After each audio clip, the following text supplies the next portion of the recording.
1584년 6월 13일 뉘른베르크의 하우프트 마르크트 광장. 1만 명의 군중이 숨죽인 채 한 남자를 바라보고 있습니다. 여름 햇살 아래 펼쳐진 이 광경은 마치 축제 같지만 공기는 무겁고 긴장감으로 가득합니다. 노점상들은 입을 다물고 귀족들은 발코니에서 몸을 기울이고 어머니들은 아이들을 들어올려 더 잘 보게 합니다. 모두가 같은 것을 기다리고 있죠.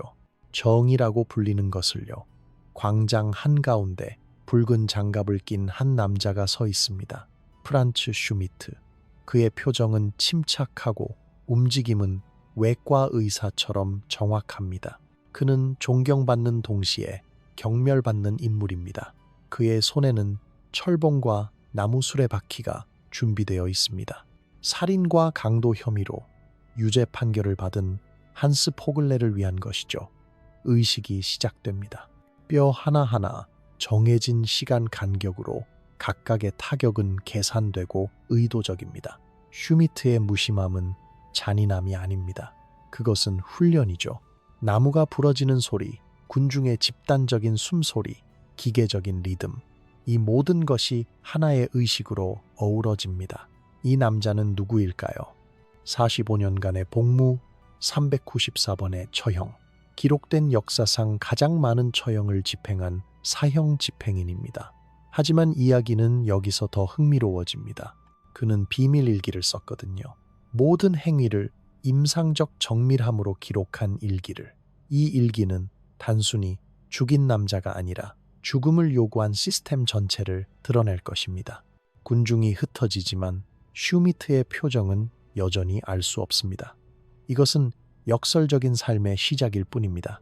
하지만 이 남자가 어떻게 이런 운명을 맞이하게 되었을까요? 그 답을 찾기 위해서는 시간을 거슬러 올라가야 합니다. 1553년 호프라는 도시로요. 프란츠 슈미트가 태어나기도 전에 그의 운명은 이미 결정되어 있었습니다. 그의 아버지 하인리히 슈미트가 사형 집행인이 되는 순간에 말이죠. 하인리히는 선택의 여지가 없었습니다. 사형 집행인이 되거나 죽거나. 당시 사회의 잔인한 역설이 바로 이것이었습니다. 그는 이미 저주받은 채로 태어났습니다. 사형 집행인은 법적으로 필요했지만 사회적으로는 인간 이하의 존재로 취급받았죠. 그들은 교회 정문으로 들어갈 수 없었습니다. 뒷문으로만 들어가야 했죠. 그들이 만진 동전은 거래하기 전에 씻어야 했습니다.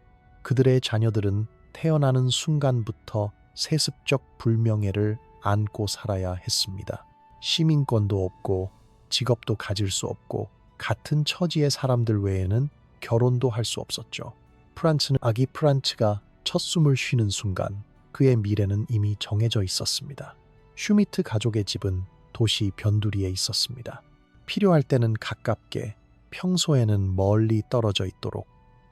이보다 더 완벽한 은유가 또 있을까요? 어린 시절의 고립, 함께 놀 친구가 없고 등 뒤에서 들려오는 속삭임, 악을 쫓기 위한 손짓들. 프란츠는 자신이 봉사하는 사회의 일부가 될 수 없다는 것을 알면서 자랐습니다. 그 감정적, 심리적 대가는 어땠을까요? 매일 아침 일어나서 자신이 결코 정상적인 삶을 살 수 없다는 것을 아는 아이의 마음은요. 그러나 프란츠의 마음은 예리하고 호기심이 많았습니다. 다행히도 그의 아버지는 이것을 알아챘습니다. 하인리히는 개인 교사를 구했습니다. 사형 집행인의 아들을 가르치려는 사람을 찾기는 쉽지 않았지만 돈은 많은 것을 해결해 줍니다. 프란츠는 읽고 쓰는 법을 배웠습니다. 비밀리에 해부학을 공부했습니다. 그의 교육은 대부분의 귀족 자녀들보다 훨씬 더 포괄적이었죠. 하지만 지식이 고통을 덜어주지는 못했습니다. 한 번은 축제에서 쫓겨났습니다. 그가 떠난 후 사람들은 그의 발자국에 성수를 뿌렸습니다. 마치 그가 악마라도 되는 것처럼요. 10살이 되었을 때 프란츠는 자신의 운명을 완전히 이해했습니다. 그리고 단순히 받아들이는 것이 아니라 그것을 마스터하기로 결심했습니다. 어떤 면에서 이것은 놀라운 심리적 전환입니다.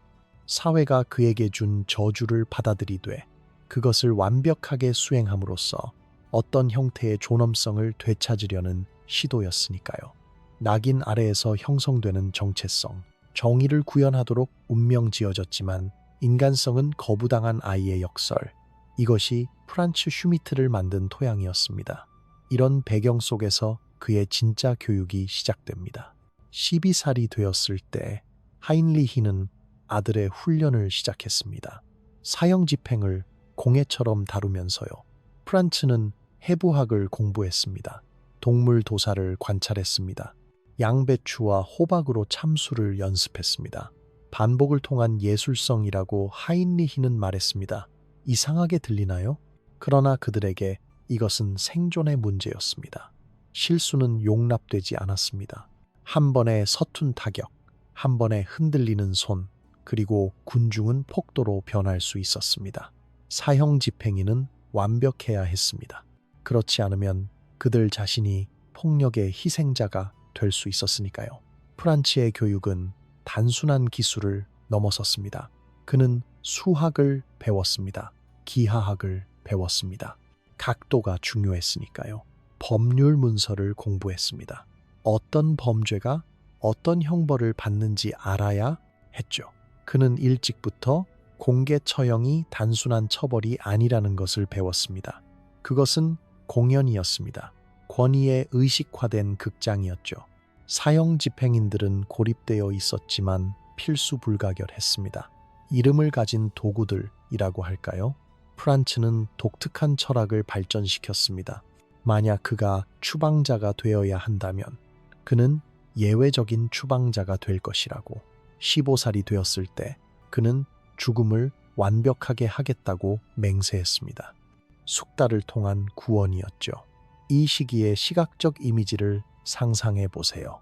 촛불 아래에서 공부하는 소년, 손으로 그린 해부학 스케치, 헛간에서 울려 퍼지는 연습 타격의 메아리, 내적 갈등은 계속되었습니다. 존엄성에 대한 갈망, 하지만 불명예에 묶여있는 현실, 그의 미래를 예고하는 것이 있었습니다. 바로 일기였죠. 그가 쓰기 시작한 일기는 통제와 저항의 행위였습니다. 기록을 통한 유산이었습니다. 만약 사회가 그를 잊고 싶어 한다면 그는 자신이 잊히지 않도록 할 것입니다. 모든 처형, 모든 이름, 모든 날짜를 기록함으로써요. 그리고 마침내 그 순간이 왔습니다. 1573년 5월 1일 밤베르크, 프란츠 슈미트 19살, 그의 첫 처형을 집행합니다. 이것은 그의 시험이었습니다. 그의 아버지는 뒤에서 지켜봅니다. 손에는 칼을 들고요. 만약 프란츠가 실패한다면 하인리히가 개입해야 했습니다. 사형수는 레온 하르트루스, 도둑이자 살인자였습니다. 의식은 용서로 시작됩니다. 사형 집행인은 사형수에게 용서를 구합니다. 살인을 정의로 전환하는 이상한 의식이죠. 군중의 기대감, 침묵, 그리고 빠르고 깨끗한 일격, 완벽한 참수였습니다. 군중은 숨을 내쉬고 하인리히는 고개를 끄덕입니다. 승인을 얻었습니다. 프란츠의 첫 번째 시험은 완료되었습니다. 하지만 심리적 부담은 이제 시작일 뿐이었죠. 한 사람의 생명을 빼앗는다는 것이 어떤 것인지 아무리 정당화되어도 그것은 영혼의 흔적을 남깁니다. 그러나 프란츠는 계속 나아갔습니다. 숙달을 향한 그의 여정은 계속되었죠. 처형을 혼란스러운 잔혹함에서 통제된 의식으로 변화시키면서요. 그는 신체 역학을 연구했습니다. 타이밍, 호흡, 심지어 바람의 방향까지 죽음의 변수들이었죠. 그는 사회적 맥락에 맞춰 처형을 조정하는 법을 배웠습니다. 귀족들은 칼을 받고 도둑들은 교수형을, 반역자들은 수레바퀴형을 받았습니다. 그의 일기는 여기서 시작됩니다. 394개의 처형을 기록할 첫 번째 항목이 시작되는 거죠. 죽음과 인간성 모두를 연대기로 남기는 일기. 이 일기는 나중에 놀라운 역사적 문서가 될 것입니다.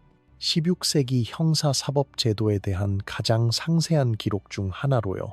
이제 그의 숙달의 정점으로 들어가 봅시다. 칼은 단순한 도구가 아니었습니다. 그것은 상징이었죠. 6파운드, 42인치 강철날, 외과의의 메스보다 더 날카롭게 유지되었습니다. 프란츠 슈미트의 모든 타격은 완벽했습니다. 45년 동안 단 한 번도 두 번째 타격이 필요하지 않았습니다. 단 한 번도요. 이것이 얼마나 놀라운 기록인지 아시나요? 당시 대부분의 사형 집행인들은 여러 번 타격해야 했습니다. 때로는 5번, 6번, 심지어 더 많이요. 관중들은 그런 광경에 분노했습니다. 서툰 사형 집행인은 종종 구타당하거나 심지어 살해되었죠. 하지만 프란츠는 달랐습니다. 그는 혁신을 가져왔습니다. 키에 따라 자세를 조정했습니다. 턱 블록을 계산했습니다. 사형수를 위한 심리적 평온을 제공했습니다. 그는 공감을 도구로 사용했습니다. 범죄자들에게 부드럽게 말하고 과정을 설명하고 그들의 공포를 완화시켰습니다. 역설입니다. 잔인함의 시스템 안에서 연민의 남자라니요. 목격자 기록이 있습니다. 젊은 한스 포글레의 참수에 대한 것이죠. 슈미트는 죽음 전에 그를 진정시켰습니다.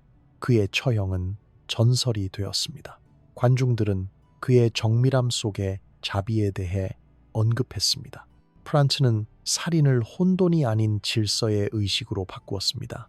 영화 같은 이미지를 상상해 보세요. 강철의 반짝임, 떨어지는 피의 꽃잎, 죽음 후의 평온, 완벽함을 통한 구원이라는 주제. 한 남자의 완벽함이 어떻게 비인간적인 의무 안에서 도덕적 진술이 되는지. 이것이 프란츠 슈미트가 성취한 것입니다. 그는 자신의 기술을 너무나 완벽하게 만들어서 사람들은 그를 경외하기 시작했습니다. 여전히 두려워했지만 존경도 했죠. 하지만 칼만이 그의 도구가 아니었습니다. 그리고 이것이 이야기가 정말로 어두워지는 부분입니다.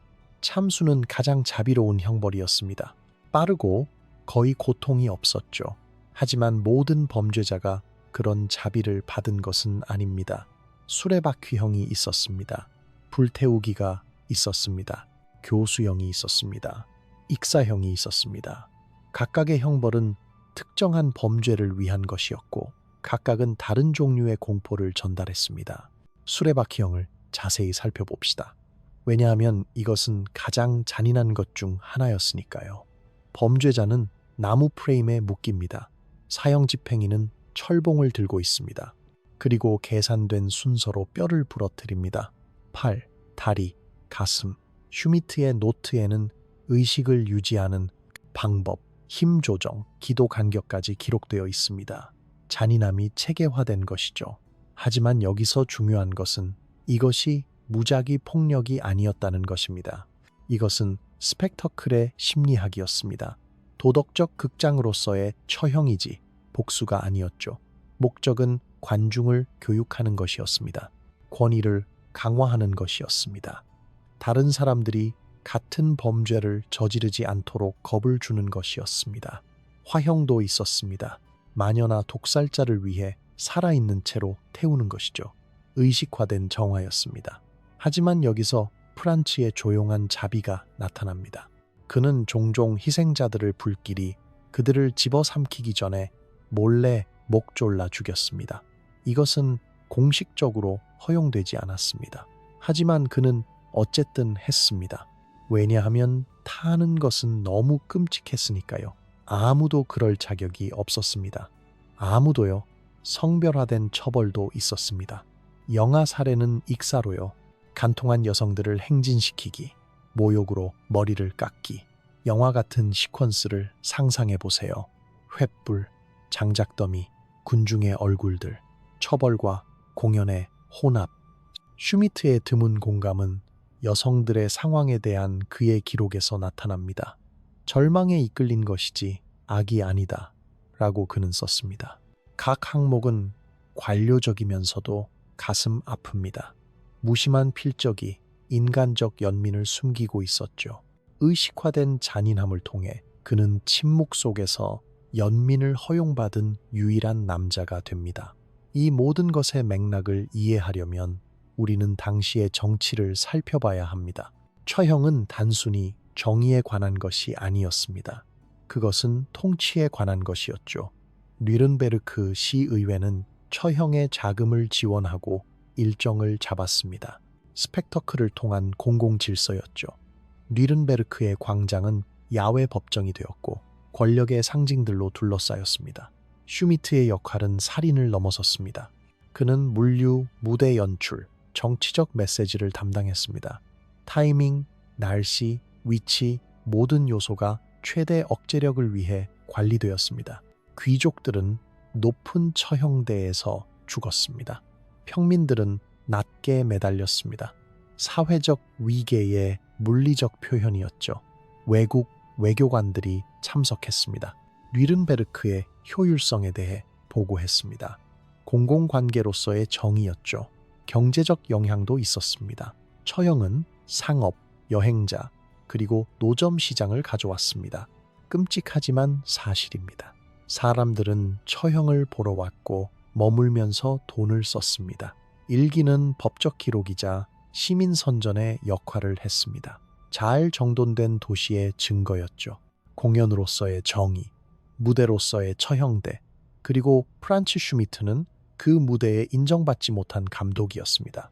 그렇다면 그 일기 자체는 어땠을까요? 물리적 물건으로서요.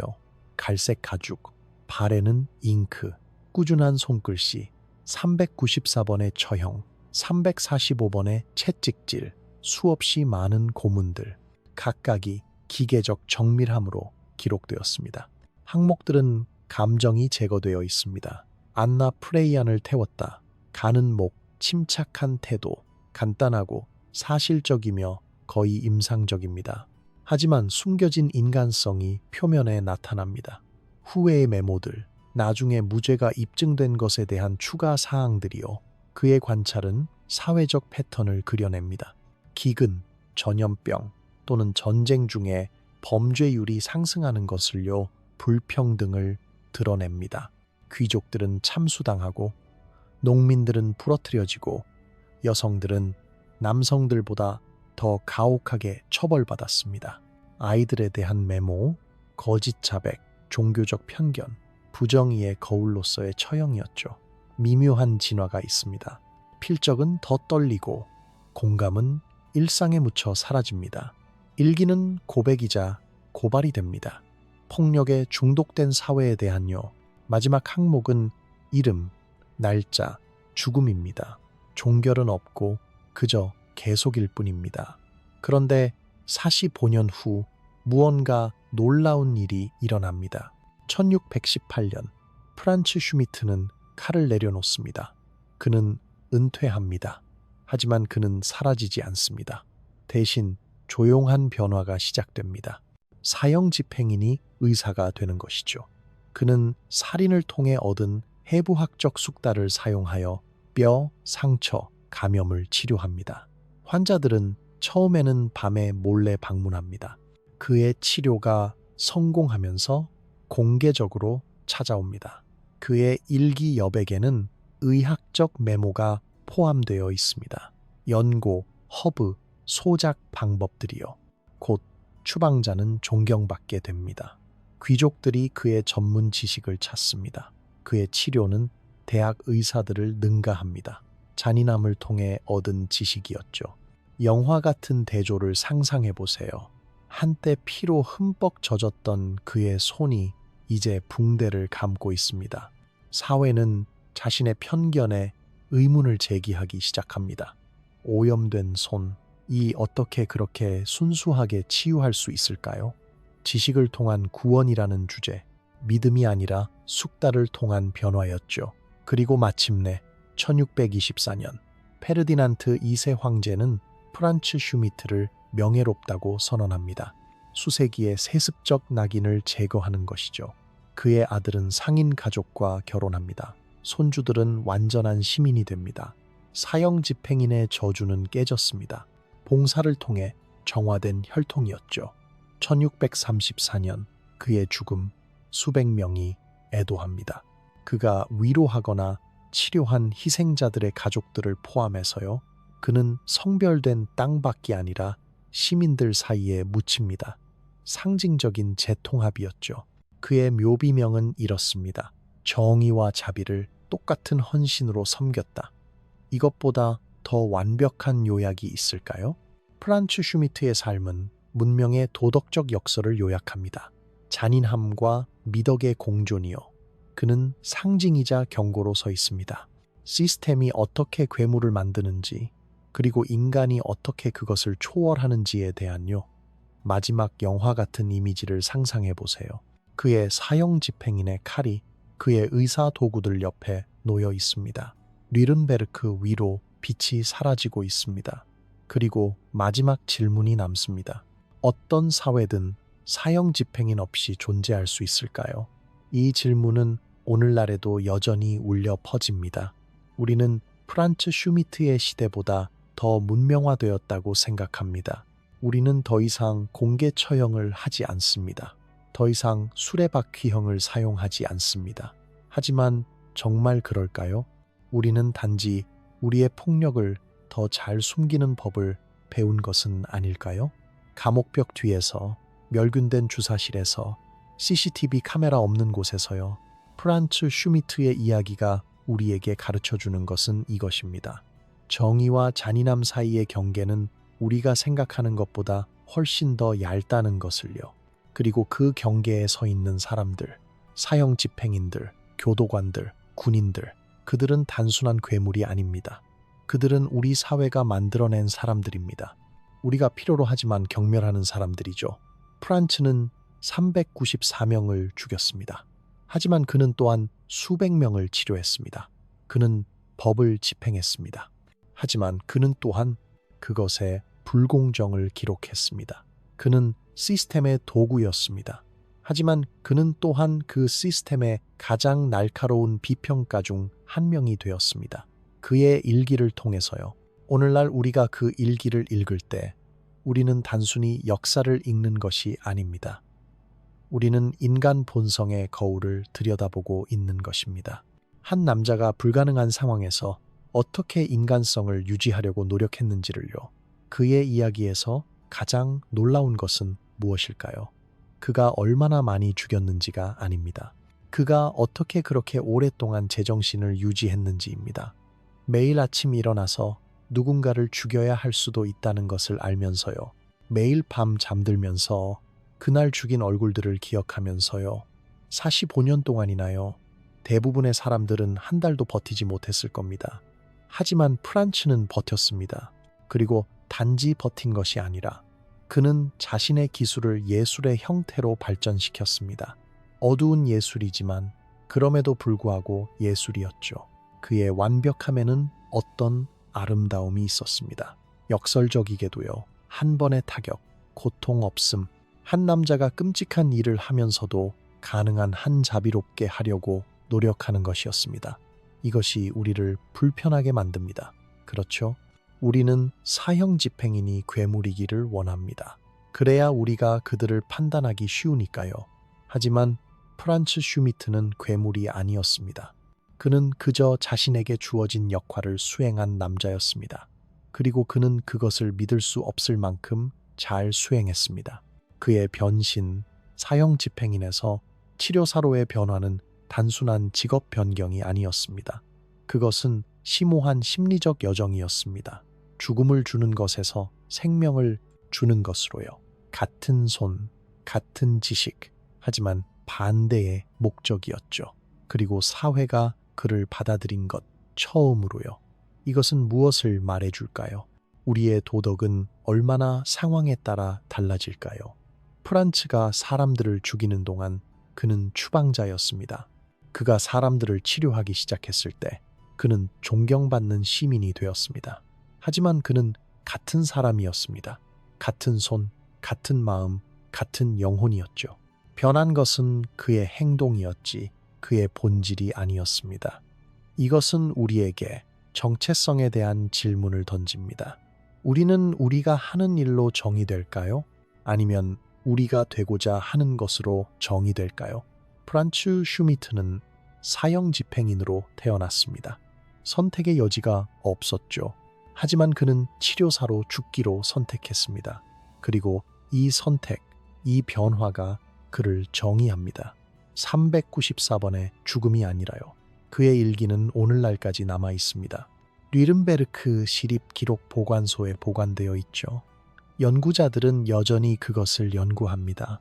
범죄학자들, 역사학자들, 사회학자들이요. 왜냐하면 그것은 단순한 처형 기록이 아니기 때문입니다.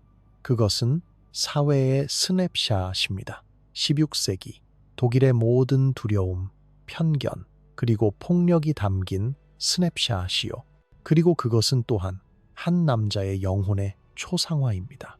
불가능한 상황에서 존엄성을 찾으려고 노력한 남자요.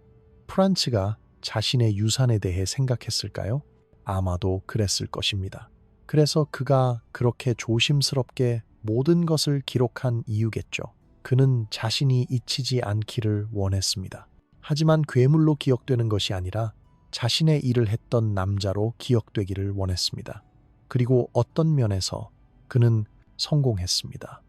우리는 여전히 그에 대해 이야기하고 있으니까요. 거의 400년이 지난 후에도요. 얼마나 많은 사람들이 그렇게 말할 수 있을까요? 하지만 그의 이야기에는 어두운 면도 있습니다. 우리가 인정해야 할 것이 있습니다. 그가 아무리 숙련되었든 아무리 자비로웠든 그는 여전히 사람들을 죽였습니다. 394명이나요. 그들 중 일부는 의심할 여지 없이 유죄였습니다. 살인자들, 강도들, 강간범들이었죠. 하지만 다른 사람들은요, 마녀로 고발된 여성들은요, 빵을 훔친 굶주린 사람들은요, 단지 잘못된 시간에 잘못된 장소에 있었던 사람들은요, 프란츠는 그들 모두를 죽였습니다. 그가 의문을 품었든 그렇지 않든요. 왜냐하면 그것이 그의 일이었으니까요.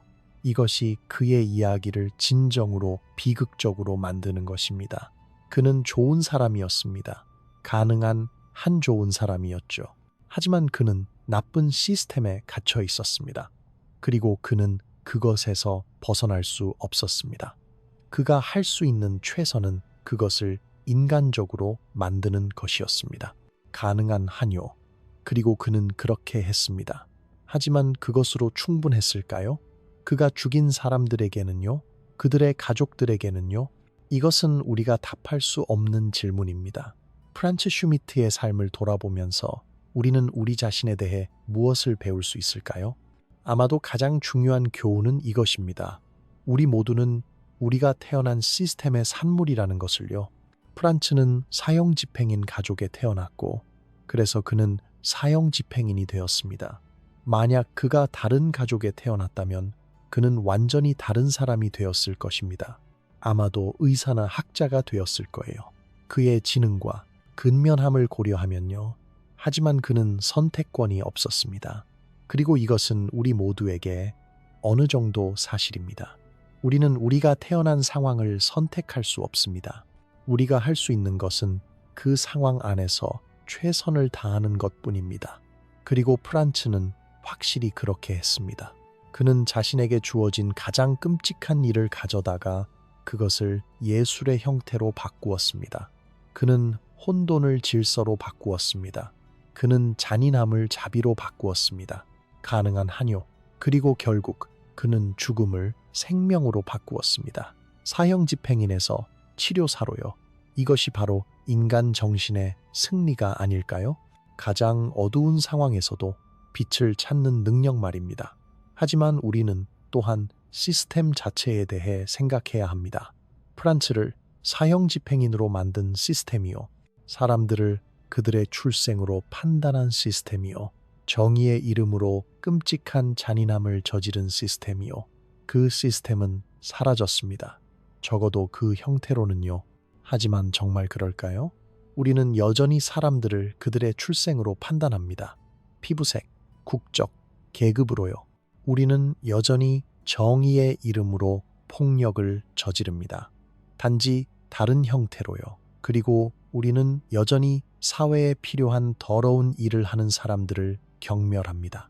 교도관들, 군인들, 심지어 경찰들까지요. 프란츠 슈미트의 이야기는 우리에게 거울을 들이댑니다. 그리고 그 거울에서 우리는 우리 자신의 위선을 봅니다. 우리는 질서를 원하지만 그것을 집행하는 사람들을 경멸합니다. 우리는 정의를 원하지만 그것을 전달하는 사람들로부터 눈을 돌립니다. 우리는 안전을 원하지만 우리를 안전하게 지키는 사람들을 인정하기를 거부합니다. 우리는 모두 조금씩 위선자입니다. 프란츠의 시대 사람들처럼요. 그들은 그가 죽이기를 원했지만 그와 함께 식사하기를 원하지 않았습니다. 우리는 정말로 그렇게 다를까요? 그의 삶의 마지막 순간들을 상상해 보세요. 1634년 그는 죽어가고 있습니다. 81세. 놀라운 나이죠. 특히 그 시대에는요. 그는 침대에 누워있고 아마도 그의 아들이나 손자가 옆에 있을 겁니다. 그는 무엇을 생각하고 있을까요? 그가 죽인 394명의 얼굴들을 보고 있을까요? 그가 치료한 사람들을 생각하고 있을까요? 그는 자신의 삶이 가치 있었다고 생각할까요? 우리는 결코 알 수 없습니다. 하지만 저는 그가 어떤 평화를 찾았기를 바랍니다. 그가 그럴 자격이 있었다고 생각하니까요. 그가 완벽한 사람은 아니었습니다. 그 누구도 완벽하지 않죠. 하지만 그는 불가능한 상황에서 최선을 다했습니다. 그리고 그것만으로도 무언가를 의미합니다. 그의 유산은 복잡합니다. 그는 살인자였습니다. 하지만 그는 또한 치료사였습니다. 그는 사회의 추방자였습니다. 하지만 그는 또한 그것의 가장 필수적인 구성원 중 한 명이었습니다. 그는 두려움의 대상이었습니다. 하지만 그는 또한 존경의 대상이었습니다. 어떻게 우리는 이 모든 모순을 조화시킬 수 있을까요? 아마도 우리는 그럴 수 없을 것입니다. 아마도 그것이 요점일 거예요. 인간은 모순입니다. 우리는 선과 악을 모두 할 수 있습니다. 종종 같은 날에요. 프란츠 슈미트는 이것을 극단적으로 보여주는 예일 뿐입니다. 그의 일기는 오늘날에도 우리에게 이야기합니다. 그 페이지들을 통해 우리는 그가 단순한 살인 기계가 아니었다는 것을 볼 수 있습니다. 그는 생각하고 느끼고 의문을 품는 남자였습니다. 그는 자신이 한 일의 무게를 짊어지고 살았습니다. 그리고 그는 그것을 기록함으로써 어떤 형태의 의미를 찾으려고 노력했습니다. 혼돈에서 질서를요, 폭력에서 이해를요, 죽음에서 삶을요. 오늘날 우리가 그를 판단하는 것은 쉽습니다. 우리의 편안한 21세기 관점에서요. 우리는 그가 어떻게 그렇게 할 수 있었지라고 말합니다. 하지만 정말로 물어야 할 질문은 이것입니다. 우리라면 어떻게 했을까? 만약 우리가 그의 입장에 태어났다면요. 선택권이 없다면요. 사형 집행인이 되거나 아무것도 되지 못하거나였다면요. 우리는 정말로 다르게 행동했을까요? 저는 대부분의 사람들이 똑같이 했을 것이라고 생각합니다. 왜냐하면 그것이 인간의 본성이니까요. 우리는 살아남습니다. 우리는 적응합니다. 우리는 우리가 할 수 있는 것을 합니다. 프란츠 슈미트의 이야기는 과거에 관한 것이 아닙니다. 그것은 현재에 관한 것입니다. 그것은 미래에 관한 것입니다. 그것은 인간이 된다는 것이 무엇을 의미하는지에 관한 것입니다. 불완전한 세상에서 어떻게 살아가는지에 관한 것입니다. 어떻게 우리가 통제할 수 없는 힘들에 의해 형성되지만 여전히 우리 자신의 선택을 하려고 노력하는지에 관한 것입니다. 어떻게 우리가 끔찍한 일을 할 수 있지만 여전히 구원을 찾을 수 있는지에 관한 것입니다. 그래서 다음에 누군가가 끔찍한 것을 했다는 이야기를 들을 때 잠시 멈춰서 생각해 보세요. 그들의 이야기 전체는 무엇일까요? 그들을 그 시점으로 이끈 것은 무엇일까요? 그들은 선택권이 있었을까요? 그리고 가장 중요하게는 당신이라면 어떻게 했을까요? 이것이 프란츠 슈미트가 우리에게 가르쳐주는 교훈입니다. 판단하는 것은 쉽습니다. 이해하는 것은 어렵습니다. 하지만 이해야말로 우리를 더 나은 사람으로 만드는 것입니다. 뉘른베르크의 하우프트마르크트 광장은 오늘날에도 여전히 존재합니다. 관광객들이 방문합니다. 사진을 찍습니다.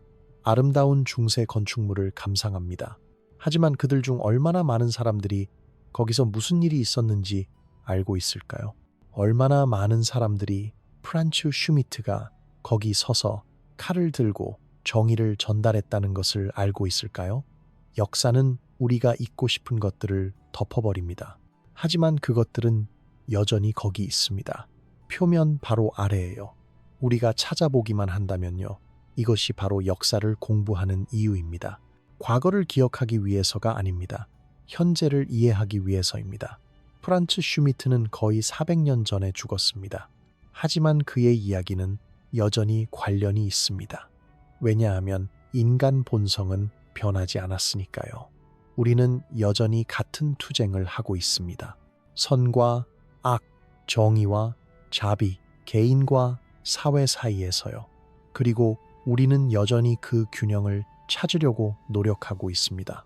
프란츠는 그 균형을 찾았을까요? 아마도요. 그의 인생의 마지막 해예요. 그가 사형 집행인에서 치료사로 변했을 때요. 그가 죽음을 주는 것에서 생명을 주는 것으로 옮겨갔을 때요. 그것이 그의 구원이었을까요? 그의 속죄였을까요? 우리는 결코 확실히 알 수 없습니다. 하지만 그것은 아름다운 생각입니다. 늦은 나이에도 변화가 가능하다는 것이요. 과거가 아무리 어두워도요. 그래서 프란츠 슈미트를 기억합시다. 괴물로서가 아니라 남자로서요. 불가능한 상황에 처한 남자로서요. 최선을 다한 남자로서요. 완벽하지는 않았지만 진정으로 노력한 남자로서요.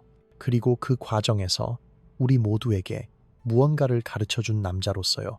우리 자신에 대해, 우리 사회에 대해, 그리고 인간이 된다는 것이 정말로 무엇을 의미하는지에 대해서요. 만약 여러분이 이 이야기를 흥미롭게 들으셨다면 과거의 더 많은 이야기를 위해 좋아요와 구독 버튼을 눌러주세요. 채널 멤버십 프로그램에 가입하셔서 새로운 영상을 미리 보고 채널을 지원하고 싶으시다면 아래 링크를 확인해 주세요. 그리고 댓글로 여러분의 생각을 공유해 주세요. 프란츠 슈미트에 대해 어떻게 생각하시나요?